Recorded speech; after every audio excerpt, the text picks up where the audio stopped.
All right, welcome back, sports fans. We are back for another episode of The Fan in the End. I'm your host, as always, Stephen Rychel. Ben Troupe, always to the right of me, and we have a special guest this evening, afternoon, depending on what time zone and where on the planet you are catching us from. We're being joined by former defensive back of the Philadelphia Eagles, the Arizona Cardinals, the Minnesota Vikings, and the Tennessee Titans, Mr. Tay Gowan. Tay, how we doing today? How you doing, guys, man? Thanks for having me, man. So excited to be on. It's definitely a pleasure, man. We love talking to everybody. It doesn't matter where you are involved in the sport. We're actually working on getting one of the first female coaches of the NFL on at some point in time in August. You know, we're gonna have some flag football people on. Hell, we're gonna have Vinny Papali on next week as well. That's fire, man. Congrats to you guys on that. We like to have a nice little mix. We like to talk to everyone, hear everyone's opinion, see how everyone's feeling in life right now. But I think I'm going to kick today off. I'd be remiss not to mention it's been a rough week as far as deaths go in the entertainment world. It's been a rough year, as a matter of fact. But we lost Hulk Hogan last night after losing Ozzy Osbourne earlier in the week. You know, and so many other great actors and entertainers over the last few days. Were you a wrestling fan as a kid? I mean, I know it's slightly different era. Hogan was a part of the Attitude Era a little bit, but did you catch any wrestling? Was that on your radar when you were a young buck? Yes, sir. I'm definitely a wrestling fan. I'm more of a I think I like Stone Cold Steve Austin and Gold. I'm a Goldberg type of guy, so I'm those type of guy. Tay let us know. Look, man, I'm well versed. Like, look, I know I cover receivers and different guys, but I mean Stone Cold. I mean, you can't go wrong with Stone. Stone Cold. I mean, the biggest personality is obviously going to be The Rock. The Rock was that personality, dude. He had a bunch of quotables. I grew up with Hulk Hogan and Macho Man Randy Savage and The Undertaker and Kane and Bret the Hitman Hart. I'm kind of showing my age a little bit right now, but hey, I mean, you know, it's just one of the. But I will say this though, Tay, man. I mean, I'm a Georgia boy myself. You from Covington, so.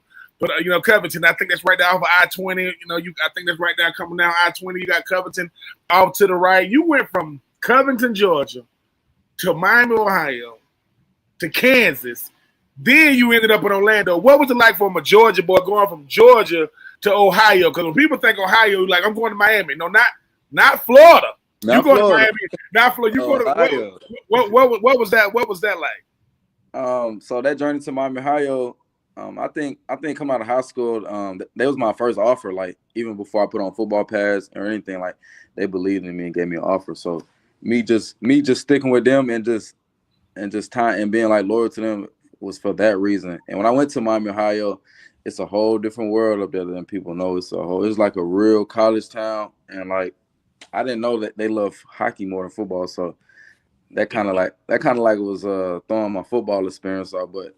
I don't got really nothing bad to say about Miami, Ohio. They gave me an opportunity. They allowed me to get my education, and they helped me get my surgery. So, really thankful for that. But then, okay, then you leave Ohio, you go to Butler Community College. Now you in Kansas. So you going from cold to real cold. You know, in Kansas, a lot of people talk about what community college does for them. You know, like when they say, "Look, man, you going from a certain environment as a football player to now I'm at a community college." Talk to the people about going from a Miami, Ohio to a community college, even though you still end up down there at UCF. Yes, sir. So when I was at Miami, Ohio, the reason I didn't really play for the first 2 years is because I had to get shoulder surgery, and my shoulder was so bad that it honestly took 2 years to rehab.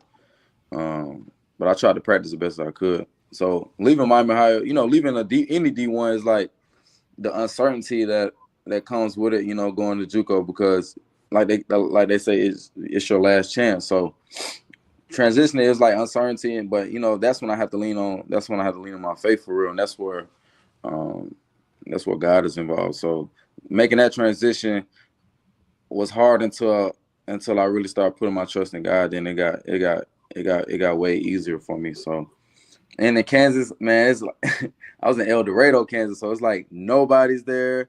It's like your family can barely make it to the game if you like going through stuff what I'm going through. It's like you're really there by yourself. So, and I really do appreciate that we're all going through it together, and that's when like the brothers come together. So some of them people are still my close friends today. So overall, it was a great experience, just because you gotta dig deep into like connections and like the people around you in that type of environment. And then you get on the plane and you said, all right, I've been to Orlando before. Most of us have been to Orlando to go see Mickey Mouse or Universal Studios, but you down there with them Golden Knights. You down there at UCF. I mean, in the state of Florida, I went to the University of Florida. I know about UCF, USF, Florida State, Miami, FIU. It's a bunch of colleges, to say the least. But right there in the middle of the state, you go from cold to cold as hell. Now it's hot. Now I'm back to the heat. But if somebody dealt with an injury, you end up being a starter. Yo, Jerry, how ready were you finally to say, all right, I'm back where I'm supposed to be. I'm playing big time football. I just want to go hit somebody. Yeah, when I got to UCF, man, like, cause I was just coming off a good JUCO season, so I'm already, my confidence already through the roof, and I'm already preparing and coming in like a starter. And actually, UCF was my first time being in Florida and seeing Orlando, so. And I thought like being close to home was a good thing, so that's why I committed to UCF. And I prepared like a starter every day. And like I say in my book, like previous season, they already like kind of went undefeated and beat Auburn. So it's like I'm coming into a system where they already got their guys. So I gotta be ready for whenever the opportunity comes. And that opportunity came, and I stepped up, and I was able to be a big part of that season and that program. So. I don't know. Like I said in my book, time will either promote you or expose you. So I had to be ready when my time came. I mean, wait a minute, Tay. Wait a minute, because I'm an author myself. I am not promoting myself at all. But writing a book, hold on. Let me tell you what the writing process is. And Tay can speak to this. Hey, man, you ought to write a book. First, it's somebody else. Hey, Tay, you ought to write a book. You ought to write a book. You go, nah. And then you keep hearing it. You go, all right. Then you got to pick a title. All right, I got the title. Then you got to write a book. It ain't the title. It ain't the cover. It's the editing. Good Lord. It's like, all right, is they named George with a J or a G? What you mean? It's like, because when you do it, and once you go, that's how you want it. That's it. Send the draft. That's it. To know, man, you an author. I mean, if people say, man, forget to Google me. Hey, man, you want to hear how I really feel? You want to hear about the journey? What is it like being an author knowing? Because that's a total different environment, though, Tay. I mean, we can talk football. We can talk journey. You talking to a bunch of people that got on, buttoned up shirts with their legs crossed saying, Tay, tell us about chapter 1. What is it like being an author? So this process of me not being with the Titans for the past year, I was able to lock in and like really hone in on the things I've been through, and I think my story has put in a lot of people in college. For example, I got two kids in college right now. Davion Collins, who's starting cornerback for Penn State, and my little brother Quinn, who go to University of Kentucky, and that's solely based off what I've been through and what they used to come to my practice and watch me. So it's just like it's a whole motivational thing that I want to share and show the world that like, and if this book can continue to help young men like understand like you can go through stuff and still reach your dreams, and that's what I want to. It's for women too, but I want to push that. I want to push that into the world. So, like you said, it is another world. It is a long journey because I've been editing for 2 years. I've been trying to get this thing right for 2 years now. So it's like I'm finally at a point where I want to. It's finally like at its finishing touches, and I want to show the world. And I want the world to understand this is not like the end of my story. This is like just from how I grew up until now. Because after this book is gonna be from 27 until whenever it's gonna be another book based on like what happened after, like what happened from that point. So you telling me if you leave Covington and just say you go straight to UCF, you might not even have a book right now. You feel me? Steven, Tay looking at me like, dude, you don't know me. Oh, I know you, Tay. Trust and believe. Because here's the thing. every athlete struggle is the same. It's just different names. Most of us ain't gonna talk about it, but you go, you know what, man? Wait a minute, that's therapy. I could talk about, yeah. I can tell people that. But what if I want to be blunt? You can be blunt. As honest as you, as much truth as you give this book. You know, when people ask you questions, you go, look, man, no fabrications, man. Or I ain't even go as deep as I could have went. Exactly. I only gave y'all because once you start this editing process, every English teacher or professor you ever had, you go, man, I apologize to y'all because I wish I would have took English class a little bit more seriously because my book that I have, my partner who I wrote it with, he is the writer.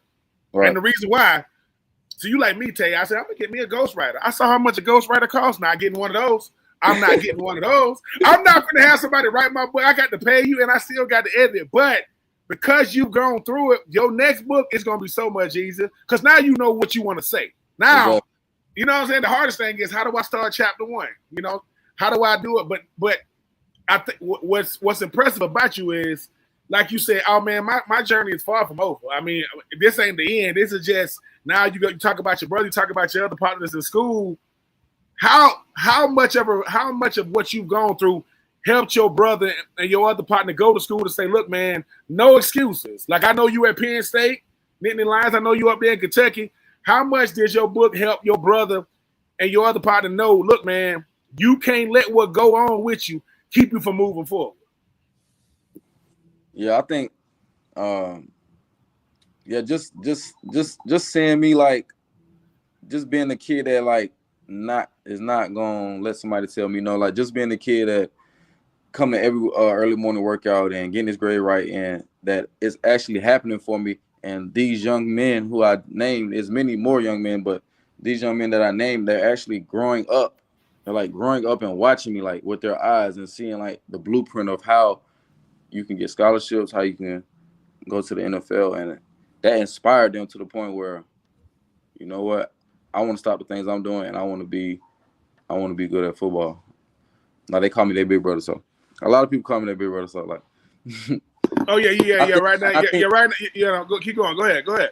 Yeah, and I think me having this book and this book that's about to release is gonna really show people like why am I Tay Gowan, and like why God put me through certain things. I'm excited for that.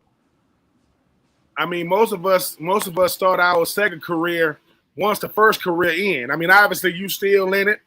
You know, you still look like you can go out there and run around. You know what I'm saying? I mean, you was with the Titans in 2024. It ain't like you an old man. You big brother right now. You ain't old enough to be unk. You ain't old enough yet to be unk yet. You know I just turned 27, so I was like, I'm not like no old 27. I'm young. Like, don't let the wisdom fool y'all. Yeah. We old at heart, not old in body. Yeah. I'm just facing a little adversity. Ain't nothing wrong with it. It's good for me. But you know what's crazy is now that you are author. You about to be an author times 2 here soon. When, not if. When you get back on the field, you gonna feel different because you ain't dependent on football like you see. In football, all you got, dude, when you get hurt, that's why it's so devastating, dude. I don't know what am I gonna do, right? We don't have athletes. My plan B is my plan A. Football. What you mean? That's what I do. But when it's taken from you, and you say, all right, let me try to do something a little bit different. And you in college during the freaking pandemic. You in college during the pandemic, which is all the way crazy. But now, Tay, what I tell you is, when you get back out there, let me say this. If you never get back out there, boy, you're gonna be straight because you already started your next journey. I can see you in front of hundreds of thousands of people talking about Tay, saying, wait a minute, somebody gonna pay me to talk about me? The check is already clear, young man. They waiting on you on stage. I'm telling you this because football had to be replaced by you, not something you do. Not, you know what I'm saying? I could walk away from football, even if football gonna retire us all. Even you know, basketball gonna retire LeBron. LeBron gonna play till he's 60, but he gonna have to walk away one day too. It just won't be right now. I'm happy for you for the simple fact that most athletes, we walk away from the game, bro. We ain't got no plan B. I don't care how much money you got in the bank. I don't care how much fame you got. If you ain't got a plan B, we gonna be the ones struggling. Which at least with you, you already got a plan B. You can still go out there and play cover one. You can play, man. I can still play bump and run. I can still get out there with the best of with the receivers. But now, when the Tennessee Titans have you back, you say, man, listen, former Tennessee Titan, listen, Tay coming in, and now you talking to the team, and they had to fly you up there. They had to put you in a hotel. They had to pay you to speak. They had to pay for your incidentals. I'm just telling you the type of things that's out there. I'm not saying I've done these things. I'm not telling you I've done these things. But think about this though. And now you get to watch practice, and you can say, boy, y'all boys under a lot of pressure. What you about to do, man? I got to go hit this flight. They got me first class. Y'all boy, let me get out this heat. Because I'm telling you, you being as young as you are, still plenty of athletic ability. You don't want to make it because of something other than yourself. You want to make it because of you. Because then can't nobody stop it. You know how the NFL is. They trying to find a way to get rid of you, even if you're a top draft pick, low draft pick, no draft pick. If it's you, if it's the Tay Gowan podcast or whatever you doing, bro, they paying me off my name. No, they paying you off your brand because you a brand. Yes, and so I would tell you, you're gonna help your brother and your people know, hey man, you're gonna look back at Miami, Ohio, Butler Community College, UCF, and say, all this, I went through all this for this, yeah. Mm-hmm. All that you went through, you got to see real snow. Not a blizzard that can come down to Georgia, because I lived in Jersey. Black ice is real, people. If you've never experienced black ice, the time it take you to realize it, don't be in no car. Don't be walking. Because black ice is, but like I say, we got you on, man, to let people know you just as big to us as anybody that come on here. It ain't about Pro Bowls, Hall of Fames. Hey, man, I want to tell my kids, hey, man, you know Tay, right? Yeah. The kid from Covington, yeah. Boy, he got an autograph signing. What you mean? You got, listen, you got to pay for his book, and if he got to autograph your book, that's double. So I'm going to get my double. I'm like, hey, Tay, I'm going to look at you and say, what I told you, Tay. Yeah. Get that money, boy. Get that money. And go back home and listen, and look at your lady and go, look at this. What? They had to cut the line off. I got to do another one next. I'm just telling you, don't let this.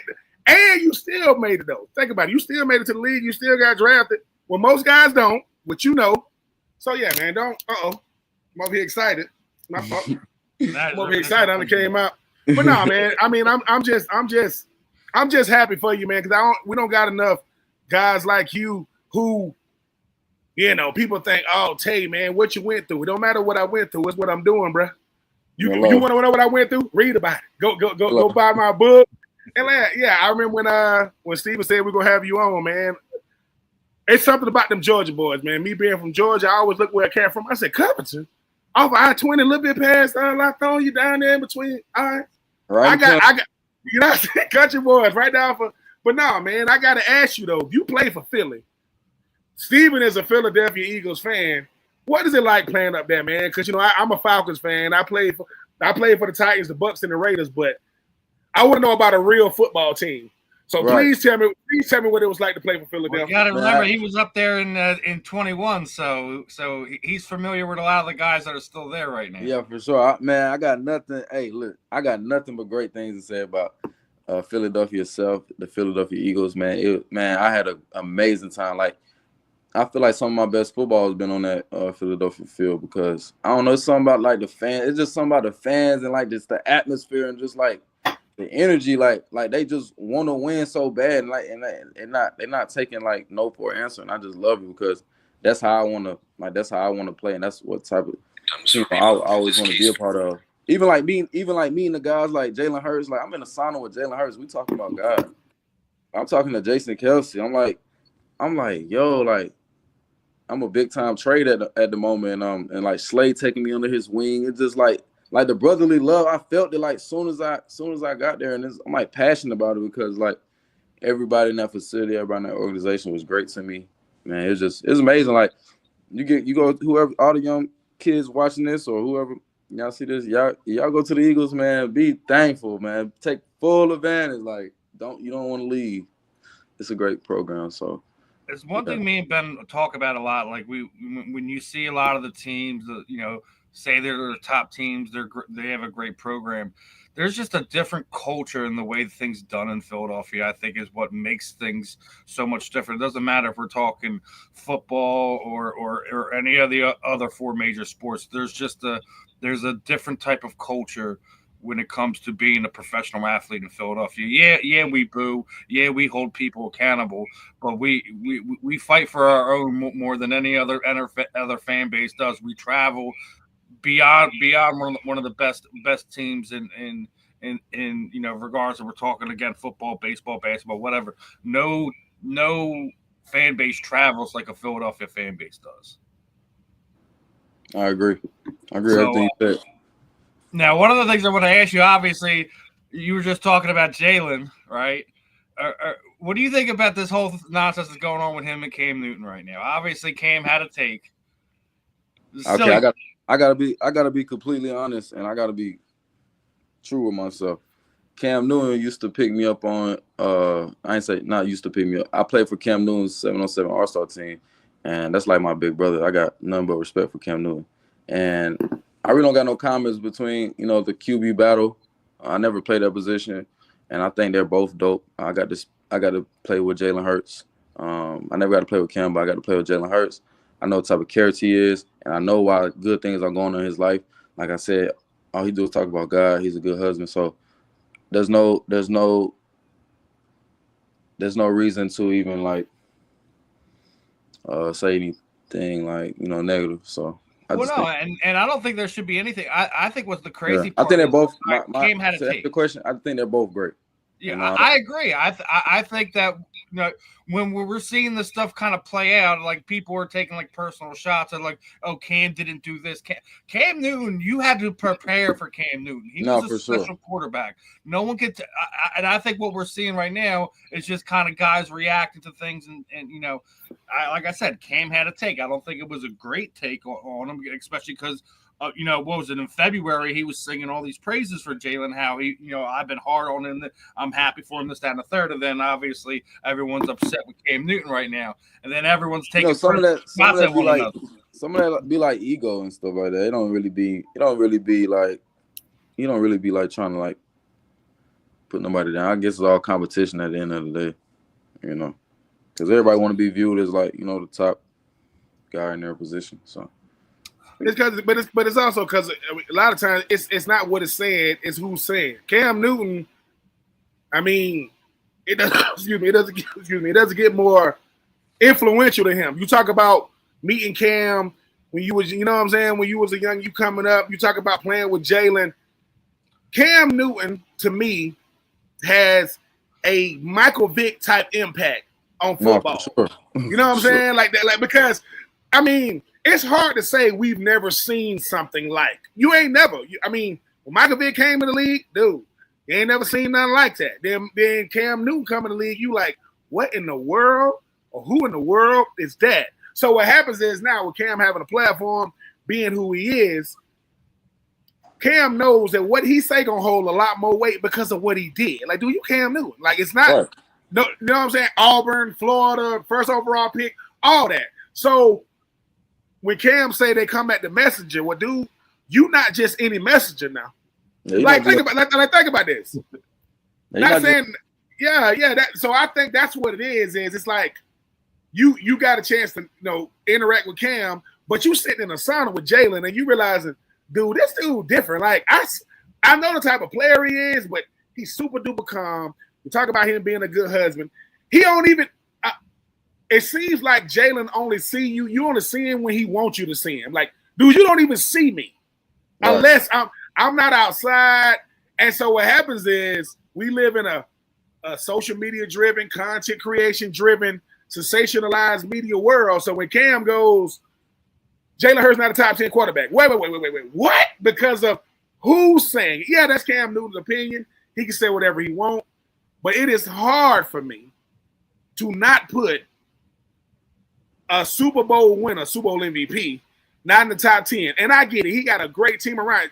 Tay, that would be like saying if it was you on one side and Slay on the other. And Slay on the other side, and y'all locking people down. And people say, well, Tay only getting routes thrown at him because they don't want to throw at Slay. No, right. No, it's not that you getting picks.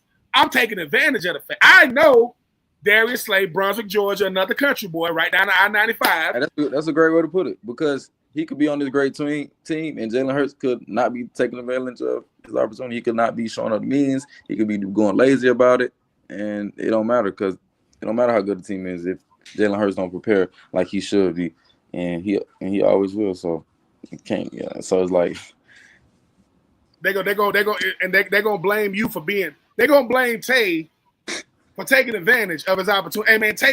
When people say you're only good because, hold on for a second. That's crazy. That is crazy. That is crazy. Like that's super crazy. Because everybody, think about this. Everybody wants a good surrounding cast, right? Like I don't want to be a really, really good player on a bad team. Because when I get my stats, it looks like I only care about getting me. Yeah, it seems like he just want him to make it. Like he just want him to make it about him. It's not a It's not a make it about me situation. I'm just saying, man. I mean, go ahead. Yeah, that's just crazy. Like, it is kind of a crazy situation. Like, I don't think Jalen's never going to be that guy that just he's going to want to sit there and say, well, I want to throw for 4,000 yards. I want to throw for 30 touchdowns. He's going to do whatever it takes for his team to win, whether it means hand the ball off 30 times, whether it means throw the ball 30 times. He's going to do whatever it takes to help his team win the next game. And it's one of the things that I guess it's an odd thing to see in the NFL these days is guys not wanting their stats, so to speak, especially from the quarterback position. And I think that's why Jalen's never going to be truly appreciated by the national media. And even here in Philadelphia, I listen to the radio stations down here, and half the time I just want to turn it off just because they're just talking nonsense. But you brought up Darius Slay, and I got to talk about it because, he's probably going into his either last season, or maybe one more. He's down there in Pittsburgh now. They completely revamped their whole secondary and things like that. How do you think he's going to do over there in Pittsburgh? Man, I don't think Slay can go nowhere and do bad. Like that's my guy. So I think he's gonna do great. Him and Jalen Ramsey over there too. Yeah. I think look, just having another vet like Jalen Ramsey around him gonna add more to his game. So Slay might be even. He's still got Joey Porter Jr. there too. Yeah, so. Slay might be even better. So it might be one of his best seasons by far.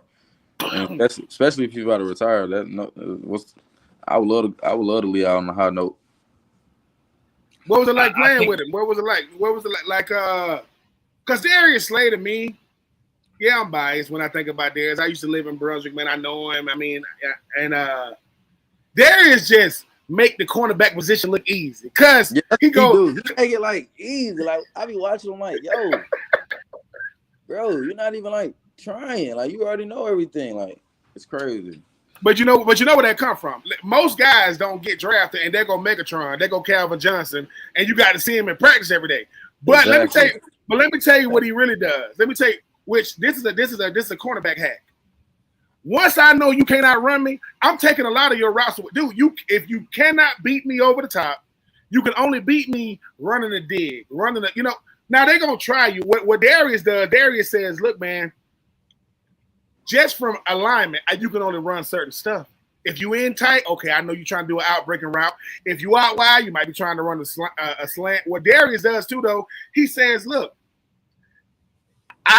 I'm looking at them hips. So when you're getting ready to go out, come in out of your break, dude, I'm right. It's like Darius don't get enough credit for having Patrick Peterson type longevity. Like, dude, I've been in the league a long time.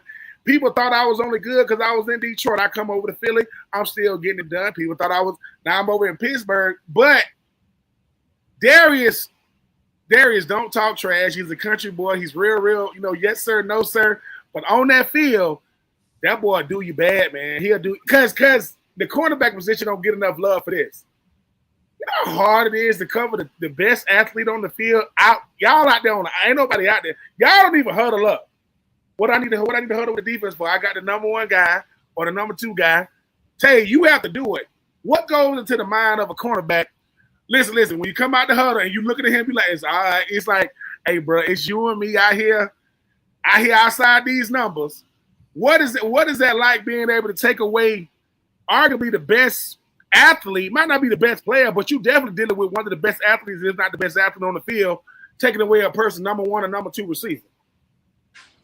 For me, I take it. I take it personal because I don't feel like nobody can ever beat me. So then when you out there guarding the number 1, especially on certain like down and distance, it's like, man, I know he's getting the ball, and I know like he's a great player too, and I know I got to step up, and just the pressure, like not letting the defense down, or yourself also plays in a role. But the whole time, everybody knowing like the dude across from you is a dude too. So it's like, we know he a dude, but we don't care about that. We want you to stop him. We want to get off this field. It's like a hope. It's like, woo.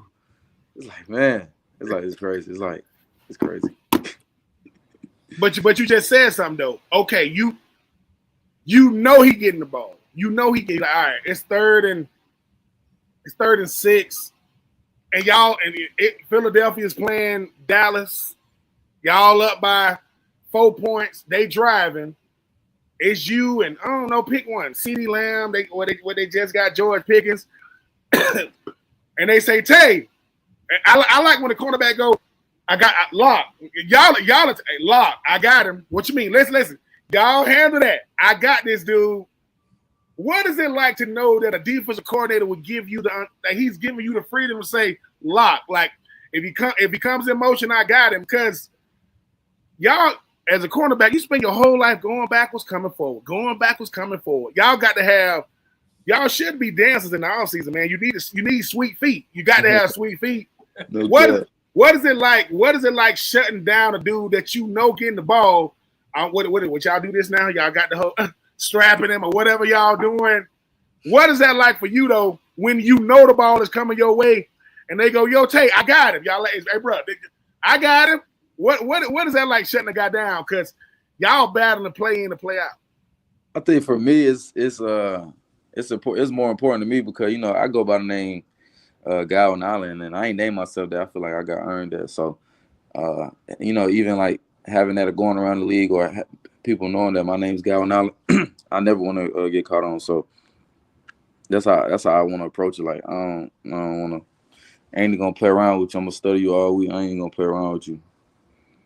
Right. I mean, you mentioned Gowan Allen. I mean, you got Quinn. You got Quinn Mitchell right now, and Philly, and CeeDee Lamb already came out and said, "I ain't never been locked down." Quinn was like, "What?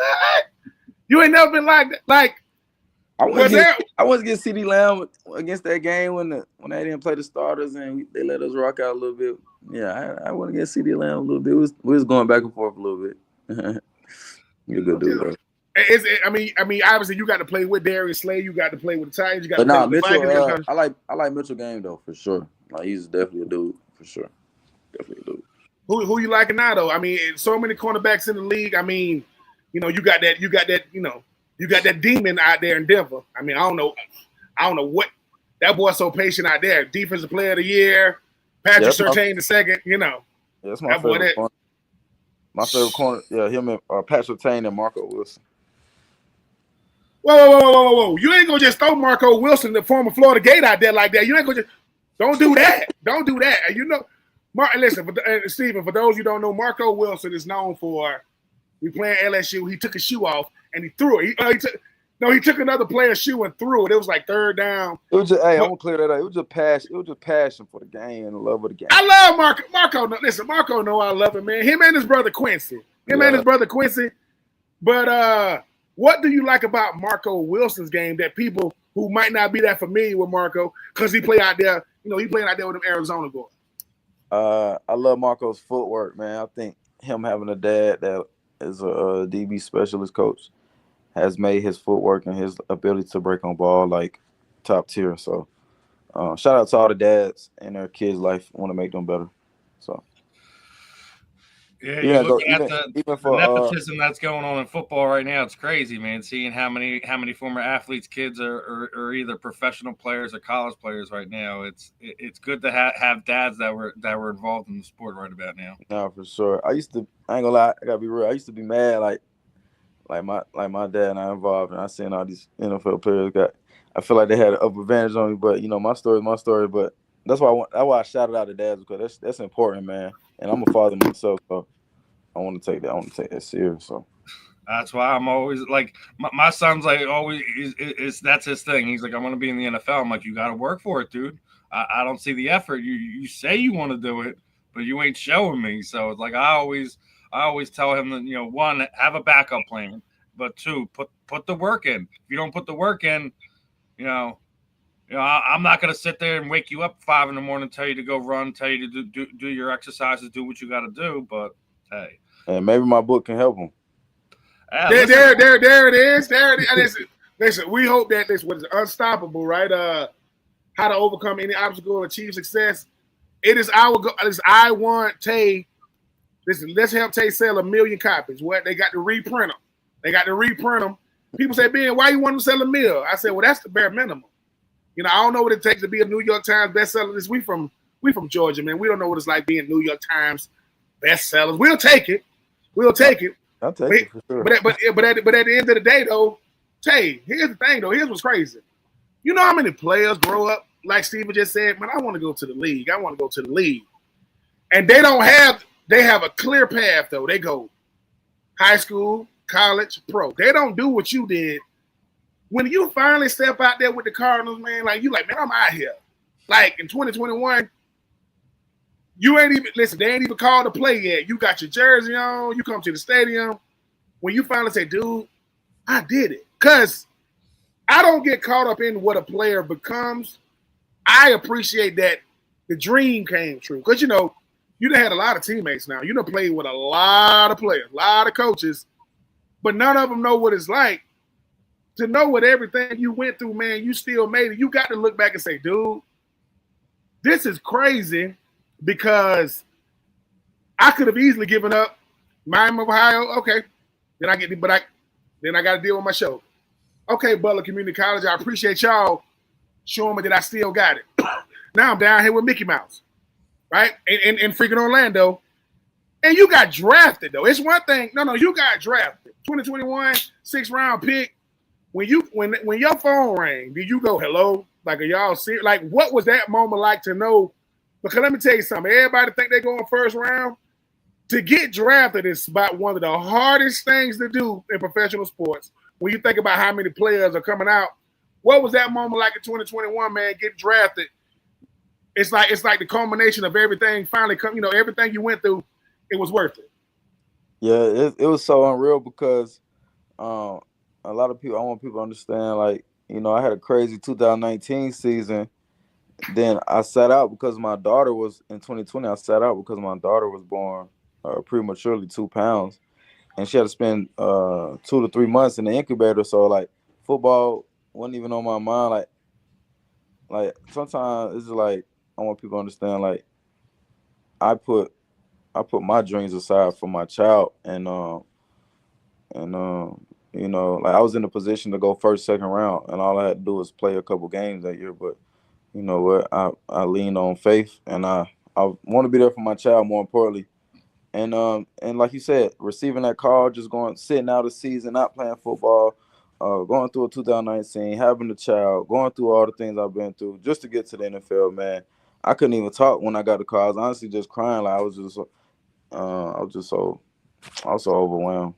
And the funny thing is, I was talking to the Eagles the whole way through, and they had the next pick after the Cardinals, and they was about to pick me with that pick, and that's why they traded for me. And I want people to read that part of my book too. Like that's why they traded for me, because they're supposed to get me in the next pick. We don't like getting people undermining them. How we remember how it was like, oh really? That's how they're gonna do Arizona just to keep us from getting it. We gonna get it anyway. We're gonna get it anyway. That's dope, I love man. Howie. Shout out to Howie. I love Howie. Hey, man, that's dope for so many reasons, though. Because number one, it's so many false narratives out there about me, and about black men in particular. About we don't care about our family. We definitely don't care about our kids, especially when they don't think, oh, he didn't grow up with his, so he ain't gonna care about his. Lies. I'm talking about the biggest lie ever is, oh, because I was lacking something in my life, I'm lacking my pops. I'm gonna be a bad pop, boy. See, I'm already looking forward to the next book to say, boy, you a myth killer. Cause most people won't know, hey man, I sat out. My baby was 2 pounds in the incubator for 2 or 3 months. How's she doing now? She's doing great. She just had her birthday. She just turned 6. We had a little pool party. She's doing great now. But like, yeah, in those times of there's no vaccine at the time. It's new to the whole world. It's just everything is like, I don't want to do nothing to harm my child. I don't want to be the reason my child. I couldn't protect my child. So yeah, I made a good decision. And that's why when people's like, I still got drafted 6th round. Like, that's so crazy to me. It's so. Just everything I've been through. It's like playing 1 year of college football. It's crazy. It's so crazy to me. Another thing is you said you were overcome with emotion. You were crying. Is it that somebody is believing in you that much that you're still worthy of being drafted? Was it something like that? Yeah, that too, and just the 5-year-old kid in me telling myself I'm going to the NFL. Is that moment right there? It's like, whoa, I did it. Yeah, those dreams coming to fruition, man. Sometimes they say, we tough men, man. Well, we also soft, man. When we see something come to fruition and a dream, come true like that, yes, it's a tough thing to hold the emotion back, but. Obviously, you're not in the league right now. If you had your ideal situation, you're getting a phone call from a GM like, "Hey, come for a tryout." Who name a couple teams you would love to go play for right now. I'm going to the Patriots. I'm going Mike Vrabel. I signed a 2-year deal with the Titans before they got a whole new coaching staff, so I'm supposed to be with Vrabel right now. And I love the way Vrabel he believes in low draft picks. And guys that want undrafted, because he type built off that system. So I'll go play for Mike Vrabel right now, or I'll go play for the Dolphins. I know they just got rid of Ramsey, so they need some help. And then one of their other cornerbacks just went down. He blew his knee out. Exactly, and I had when I was with the Eagles, I had a good preseason against the Dolphins. So I think that'll be a good opportunity for me. Right now, I'm just staying in shape though, write my book and just being ready. I'm more than ready. I'm just trying to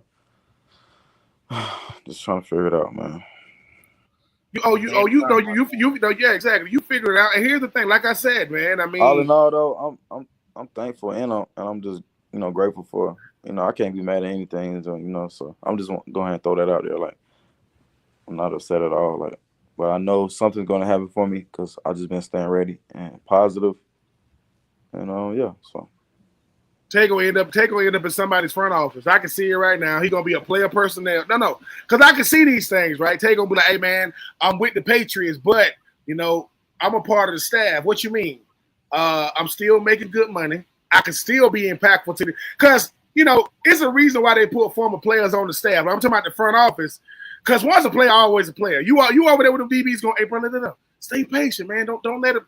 Because Tay, you sound like the type of person you just got to be around. Boy, just put me where it's at, right? Just put me where it's at, cause let me tell you something.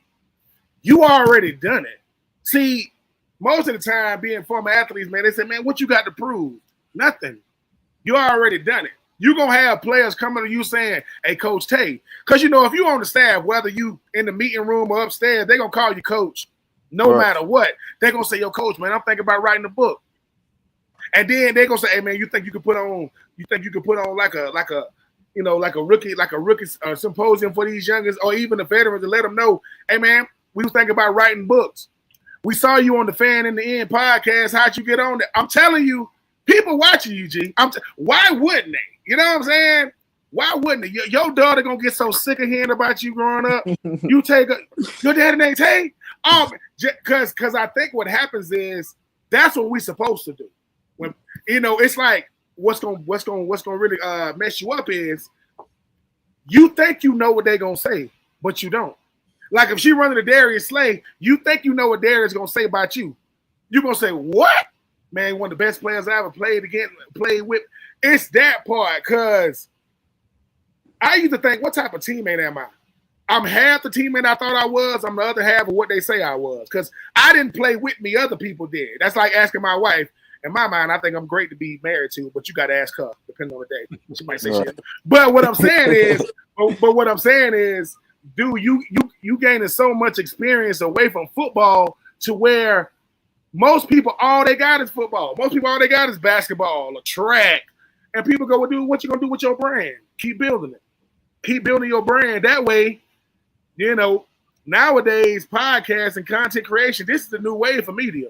Like, people still look at ESPN and FS1, but look at what happened with Cam. Cam say he's not a top 10 quarterback. Everybody talking about it. Right. Because it's the new medium. So for us, we do what we do, man, because, hey, man, we want to make sure we talking to the latest and the greatest. You ain't on here because you ain't in the league. You on here because you one of them ones, partner. You one of them ones, Tay. I'm blessed to be on here with you guys, for sure. Oh, man, no, listen, the blessing is all ours, man. We here to make sure that way, not if, when we see you doing what you're doing, you know, when you doing an autograph signing at the College Football Hall of Fame in Atlanta, I'm just, hey, man, why he cutting the line? Don't worry about it. What's up, Tay? I just want to say what's up to you, man. I don't even want that to, you know, because I think what happens is being a former player, man, talking to a current player who would decide, I still think you got some football in you. I'm letting you know, boy, you already there. I wish I was as smart as you at 27. What? I wish I had a book, because what a book does, and my wife didn't like this when I said this, it's so people can take you home with them. They hear something, you go do a speaking engagement. Hey, man, I want to know more about you. Hey, man, I got my book over here. So now you're getting paid twice. What? They got to pay for the book? Yeah, they got to pay. Book ain't free, baby. It ain't free. No, you got to pay. You got to pay for that hard work. Plus, you can still lock up in the receiver. You can still stand in front of all of them. But the fact the guy gave you your little one, man, 2 pounds, now she's 6. That's what I'm talking about, man. It's stuff like that. Every time you're looking at her, she won't know she had to go through the incubator. But then when people know who you are through her, they're gonna say, "Boy, I knew your daddy from Covington." Oh my God, this dude right here. It's your legacy gonna get to live on through stuff like that. And like I said, man, when Steven told me that we were gonna have you on, you know, I'm gonna do my research on you. You know, my daughter, she lives in Orlando, so she real close to UCF, man. You know, so I know exactly where UCF is. I went to Butler High School, not Butler Community College in Kansas. My nephew up there in Kansas, and like I said, man, just stay in shape, but keep working on you. Because you're going to have a publicist, you're going to have a manager and everything by the time you got an agent. By the time you get on the team, you're like, hey, coach, man, can I leave? I got to leave a little early. I got to go do this speaking engagement. Oh, yeah, go ahead. Just make sure you got that game plan down. And because nowadays in the NFL, bro, it's about branding. Like, players ain't just football players no more. They got a brand. They got podcasts and they got consulting firms. They doing a whole bunch. So by the time whoever gets you, man, they're gonna say, look, man, a part of bringing you to the team, man, we bought one of your books for everybody in this building. What? How many people in this building? Like 500 people. Really? Like, yeah. So, but we want you to autograph sign. I'm just saying, man, just giving you some ideas. That's all, man. Just letting you know you doing it, youngin. You doing it. You are, I mean, you very, very wise. When I was 27, I was 27. I was in the league, but yeah, outside writing a book. No, I wouldn't even read no book, let alone write one. But at the same time, it's humbling for me to be able to see a person like yourself who refused to give up. To say, hey, man, because guess what? If you give up, what happens to little mama? What happens to your daughter? What happens to your brother? Because he the one really watching you, right? The one who's really watching is the one coming behind you. And who knows, man? When you go on 4th and 1 with Cam Newton, just look at Cam and say, listen, man, Stephen and Ben told me to tell you, what the hell you talking about? Jalen Hurts ain't no top 10. Come on, man. You know he's top 10, baby. I'm going to get on him. He definitely gonna have me on there. Man. I'm gonna get on him too. I'm gonna second Ben, man. Like, dude, keep doing what doing. you're Don't you be talking about my Eagles, boy. Exactly. That's all he can do, because he can't nobody beat him. So all you can do is talk about him. Right. But yeah, I do want to reiterate, Ben, man. Like, you keep doing what you're doing, Tay. Keep staying in shape. I hope Patriots, Dolphins, whoever's gonna need defensive back this season. Make sure you keep an eye out for Tay. Give him a call, man, because like Ben said, you're still a young man. You still got something to contribute to the game, as well as the book and contributing to society and helping people out that may have be going down a dark path and may feel like, what am I doing this for? I should just quit. I should just do. Listen, there, it's always a rough day, man. Just make sure you lace up your shoes, you pull up your pants, and you face the day, because you never know. Like there's always somebody going through something, and I agree that your book should be able to help out some of these young men, young athletes. Some of these people that are maybe not have the greatest upbringing. Just like you, my father wasn't around. My mom was my dad. My grandmom was my mom and my dad. I mean, it was, it's not an easy thing when you don't have the other part to keep you whole.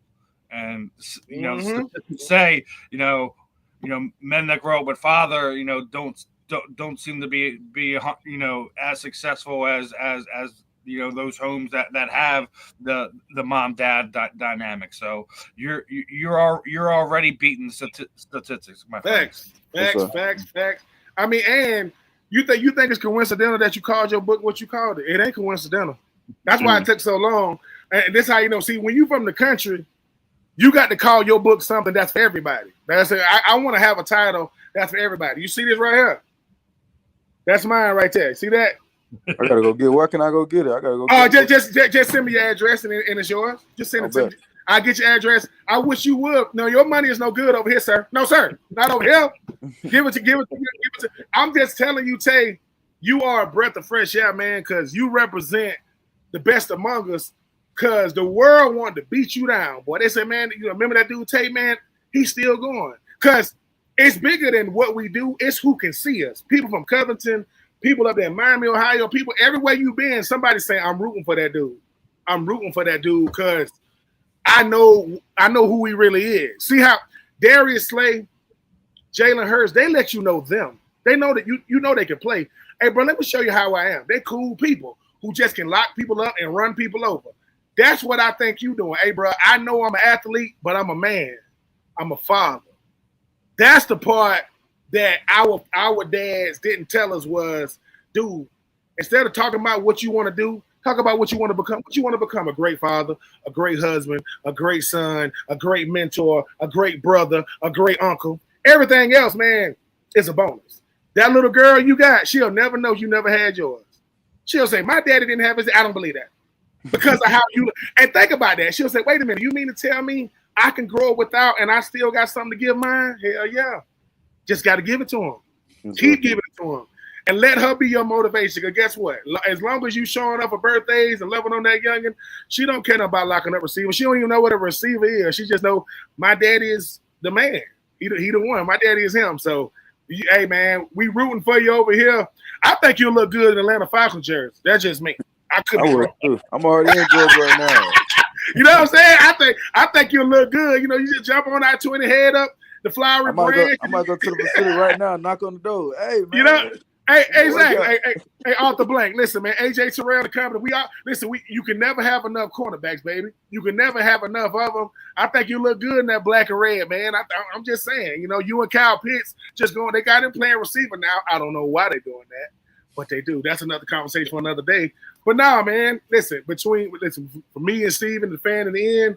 You on here, man, because we want the world to know it's people like you who are more, what LeBron said, more than an athlete. You are an athlete, but boy, you're so much more than that. I'm just looking forward to seeing what's going to be next. I mean, you look like a movie star. I said, that boy do movies now. we gonna come on his podcast. Man, welcome to Gowan Island, man. I'm sitting here talking with, hey, let us know. We'll be through the show love just like you show love. No doubt. I love you guys. Hey, how we wrap this up, man, is we kind of throw the floor over to you. Anyone you would like to shoot some love out to, tell people where to follow you on the social media platforms. Let people know where they're going to be able to get the book, and anything else you'd like to share with the people. My friend, the time is yours. Okay. Thank you guys, man. Tay Gowan here. NFL cornerback. I'm an author. Working on my book. It will be available on Amazon and many other book platforms. It's gonna be in Barnes & Noble. I'm gonna be the #1 selling author in the world because I'm speaking on it. Shout out to my daughter. Shout out to all the supporters. You're not a fan. Y'all supporters of Tay Gowan, and I just want to shout out to all the supporters that been along with me in this journey, and just know the journey not over. And I'm thankful to be on this podcast. A group of great men, able to sit down and have a powwow. I'm just thank you for this opportunity. We appreciate your time. As Ben said, the pleasure is ours. The pleasure is ours. You don't need to thank us. This is what we do, my friend. We love to share everyone's voices. Everyone has a story to tell here on the Fan in the End, and I want to hear everyone's stories. I don't, it's not about us. It's about you. It's about sharing the platform that we have to connect somebody. If I can connect you, with one or two or a handful of people that you can make a difference in their lives too, my job is done. That's why I really do this, is because we live in a great time in this world where it doesn't matter where in the world we can connect people, and that's just what I want to do. If I can help one person out, then my job is done. Yes, so sir. Really appreciate your time, guys. Make sure you got everyone who's tuning in this afternoon or when you catch the replay that comes out. Make sure you're checking Tay out. Make sure you guys go grab that book as soon as it's available. My friend went. I'm gonna save a few of the reels for this, so when the book comes out, I can. Yep. We can make some posts go out on all our platforms to make sure people are checking out what you're doing. Thank you, man. Other than that, man, it was a pleasure.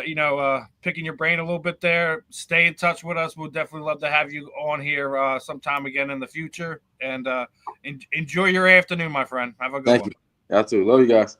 Appreciate it. All right, everyone. That was Tay Gowan, man. Again, like this is why I love doing these type of shows. Like, listen, yes. Not everyone's gonna be your Hall of Fame level, Pro Bowl level. Had movies done about them. I mean, we've had all these type of guys on here, here on the Fan in the End. Obviously, as I've already said, we're gonna have Vinny Papali back on.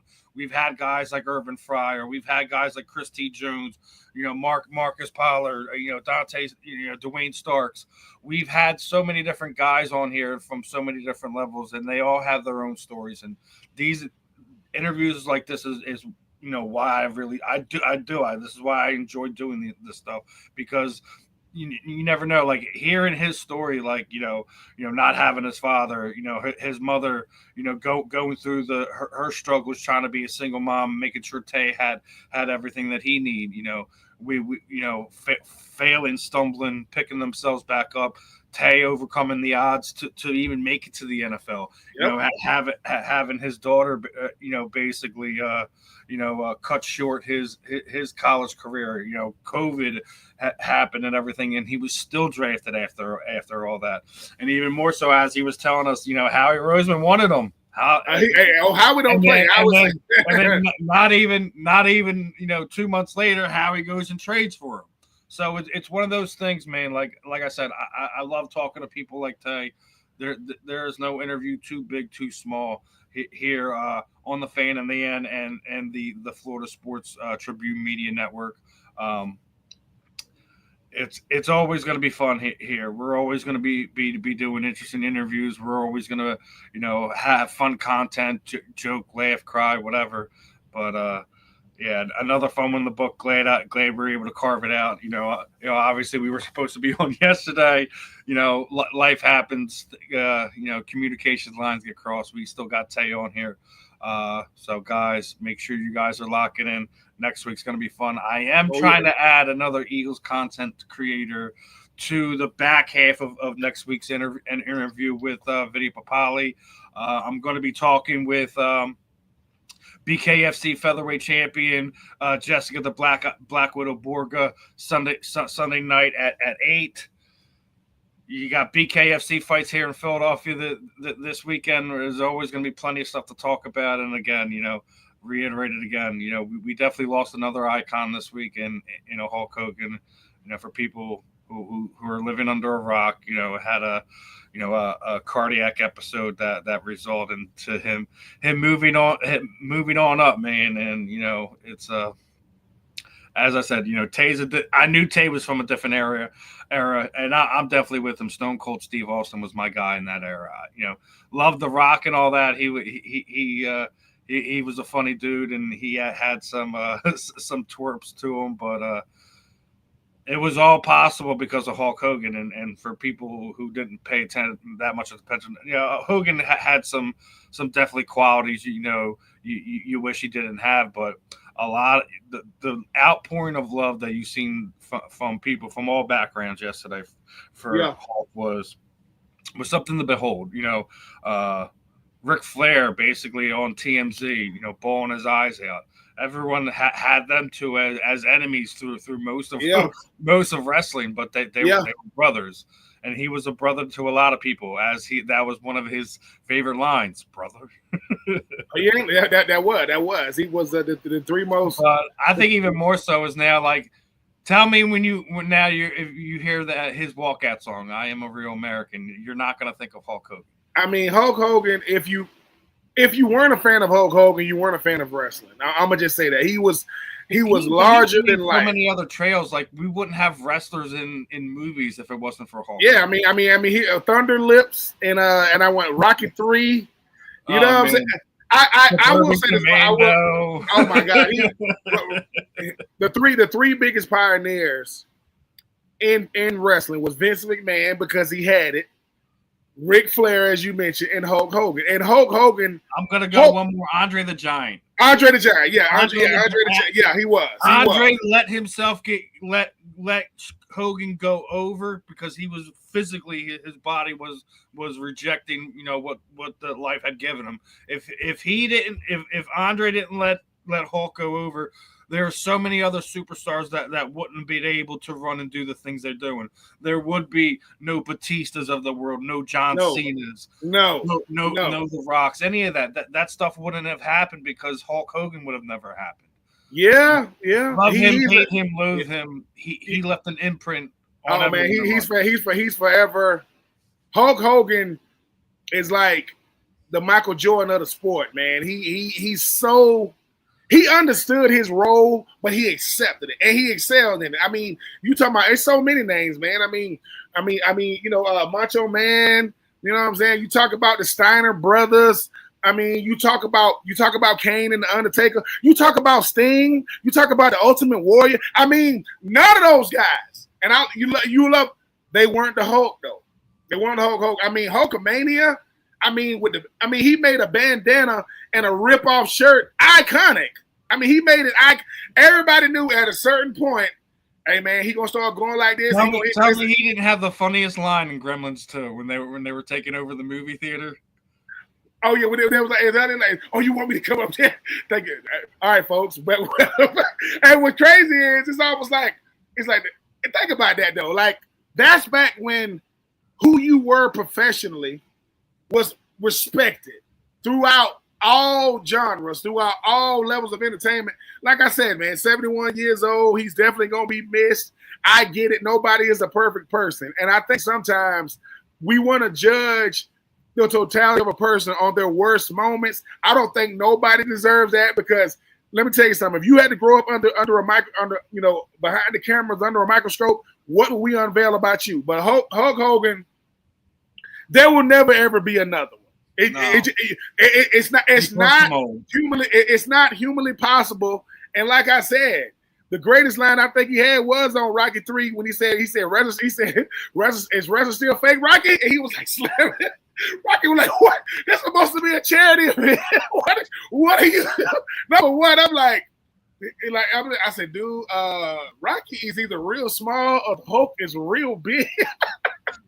But yeah, man, Hulk Hogan, he will be missed, man. I think sometimes we don't appreciate those type of iconic figures until they're gone. But yeah, it's gonna be it. And this is in the world we live in now. You're gonna have a shower of love, as you mentioned, and a shower of hate. Just this year, right? The people we lost just this year is absolutely insane. We literally lost Hawk. We lost Malcolm Jamal Warner and Ozzie in the same week. George Foreman, Gene Hackman. We lost Jillian McMahon, who was, he played on the Charm series. He was Dr. Doom. I mean, we've lost so many people this year, and it happens every year. But I just think, Michael Marson, the actor, was in Reservoir Dogs. Listen, Gene. People always say Gene Hackman. Listen, man, Gene Hackman to me, Hoosiers, I get it. Crimson Tide was about as good as what's the movie he was in there? Replacements. He was the coach in Replacements. The movie he was in there with Will Smith when Will Smith was trying to run from the CIA and all that kind of stuff. They was looking for him. Oh yeah, I know what you're talking about. And what's the movie that's out?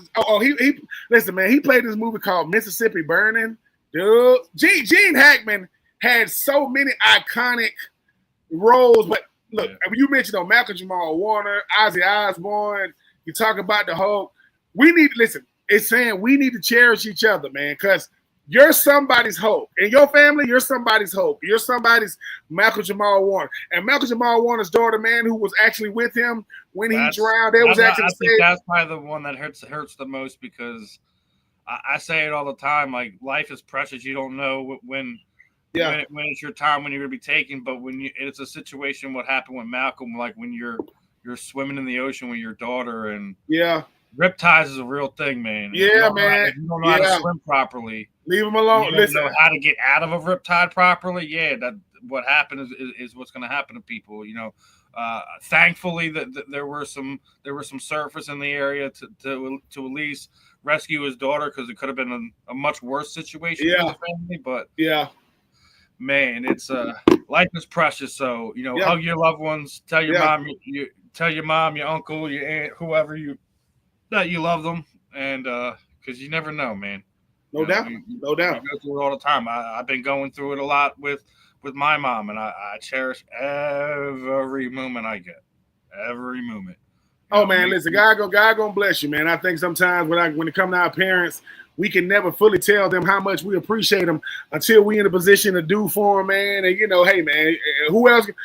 While we will trust someone else to look after our parents, we never think nobody gonna look at them like we can. So, hey, man, somewhere, God got plenty of blessings waiting on you, Stephen, man. Your mom appreciate you beyond belief. And listen, if Steve get at you, if he taking his mom for an appointment, this ain't Happy Gilmore now. You gonna look after my mom, but we gonna have some trouble.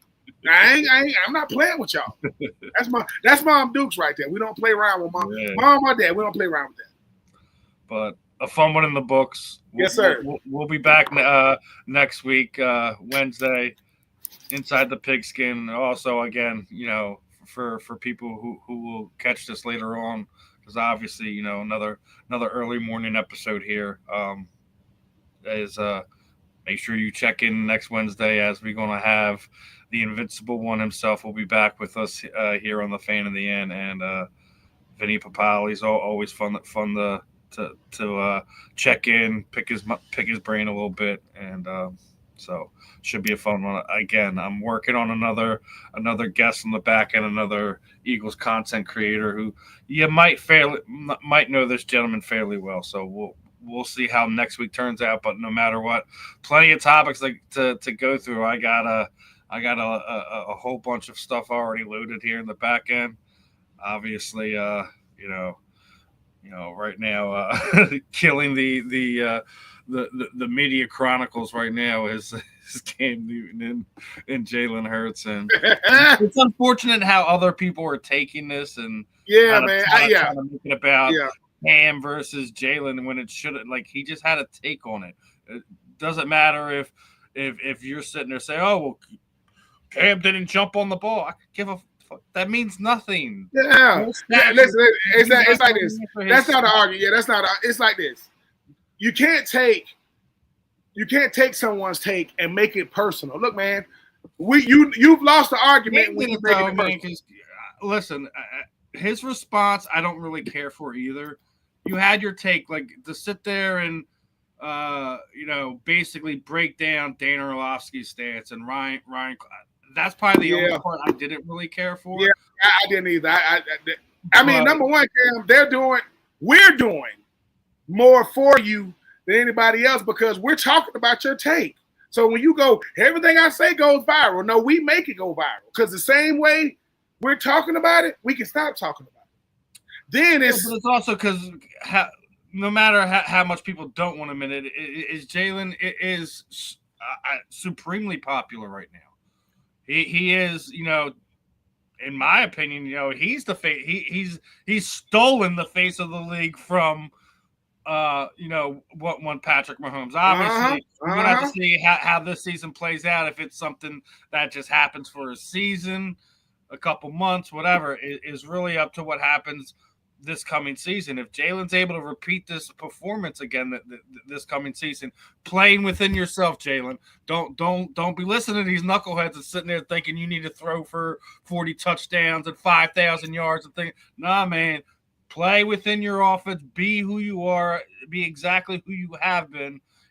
As Tay was saying, still being that good gentleman, being that man of God. I mean, I mean, he already said it, though. What did Jalen say? What is his famous line? I had a purpose way before y'all had an opinion. I had a purpose way for that. So now that I'm balling or I continue to ball, it's going to bring out everybody. Well, I think my favorite thing is when they had his first like little press conference after the first practice and everything. And everyone's like, "Well, where's your ring?" He's like, "I didn't even put it on. It's up there on the shelf at home. I didn't even put it on." And that's just already tell you, man, this dude's gonna be dangerous, man. Listen. He's like this. They got something to say now, right? Because I want a super duper. Nick Foles won a super duper. He won MVP. I won MVP. I want to be the second.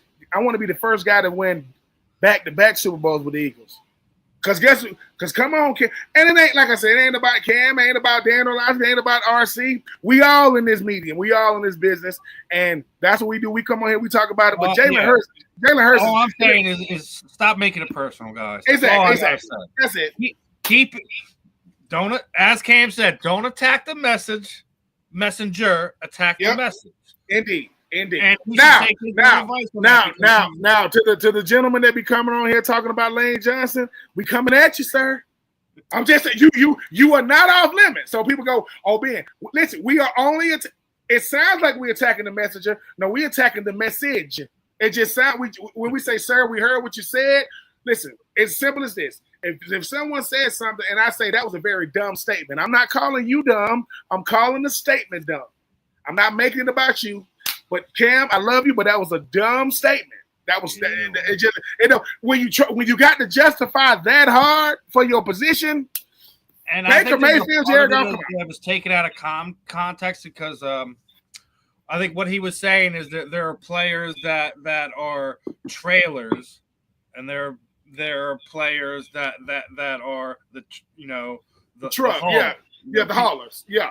So I get what he's sitting there saying, but Jalen's in a unique situation where he does have he does. I think the unfair thing that we're all looking into this that is going to play out with this is people are using against Jalen the fact that he has a competent GM, that he does have a very good team around him. But I just think it's funny when it comes down time to rank all these other players. If we have this super team, right? Why isn't AJ Brown number one? Oh, no, he's number 5. Okay. If you say he's 5, he's 5. Why? We were just talking about Lane Johnson. He ain't number 1.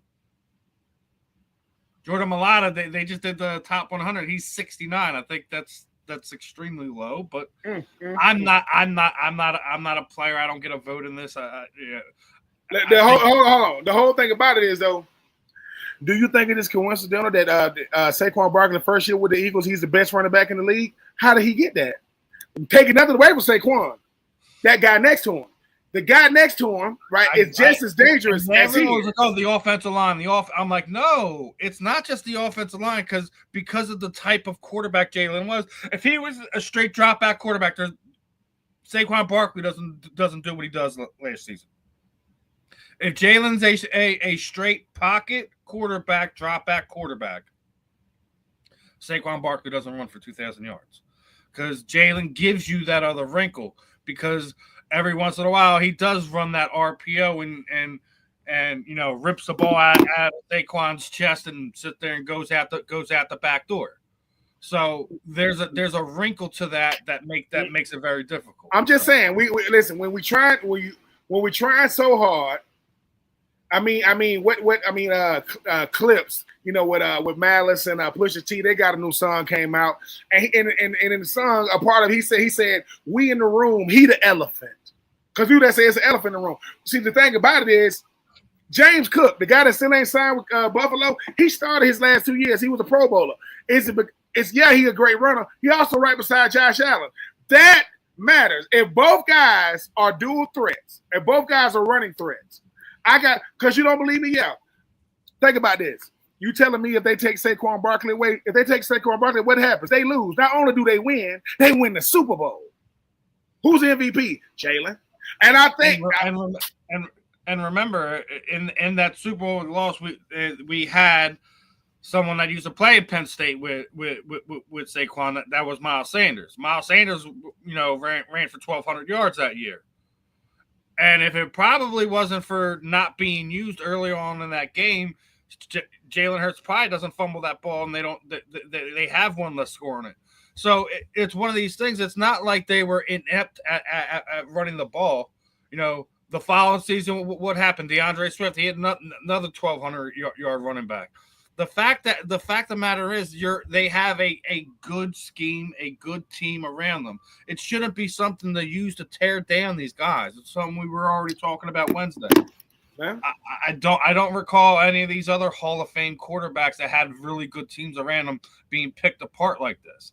I'm not sitting there saying that Jalen should be the top quarterback in the league or anything like that. I'm just sitting there saying, if you have your top 10 list and he's not on it, it's just, as Ben was saying, to throw it out. Listen. Basically, me and Steven, listen, we got this guard, it's called Common Sense, and we pick flowers from there. We smell them. We're giving you common sense analytics right here. You're telling me a guy that's been to 2 Super Bowls, won one, lost one, was the best player in both. He was the best player both times. And guess what? Goes back to that conversation. In training camp or wherever it was, when Saquon comes up to Jalen and say, "Man, do you ever get nervous?" He go, "Yeah." But he said, but I'm still fearless though. Don't get it twisted. I get nervous. But Saquon was basically saying in that moment, "Hey man, if we get back to the Super Duper Bowl, man, you think we're gonna be all right? Boy, not only are we gonna be all right, we gonna win it. We gonna win it." And guess what happened? I'm telling y'all, yes, Saquon is him. But I think Jalen is the star that stirs the drink. Because a quarterback can decide games. If you give me the best and I win, it's not because of me. But when you give me the best and lose, you complain, how he did not win? He had the best. So you can't win these arguments, right? But ask Fred Warner about Jalen, a guy who was the best linebacker in football, arguably the best defensive player, not named Patrick Surtain. What did he say? Man, you don't want to play against that dude. You want to play with that dude. Why? Because he that dude. Just saying. But as we wrap this one up, again, another fun one. Appreciate Tay's time. We're gonna do whatever we can to support him. So someone needs to pick this boy up. Seriously. Atlanta, y'all know what to do. And hopefully we can get some of these media outlets to kind of cover what this man is doing, what he has overcome, and how he carries himself. I think says a lot about who he is right now, and I'm always going to support guys like that. So appreciate Tay's time, but other than that, putting a wrap on this one this afternoon. Really appreciate everyone's time, and we will be back next week. You guys will see me Sunday, and peace out, my friends.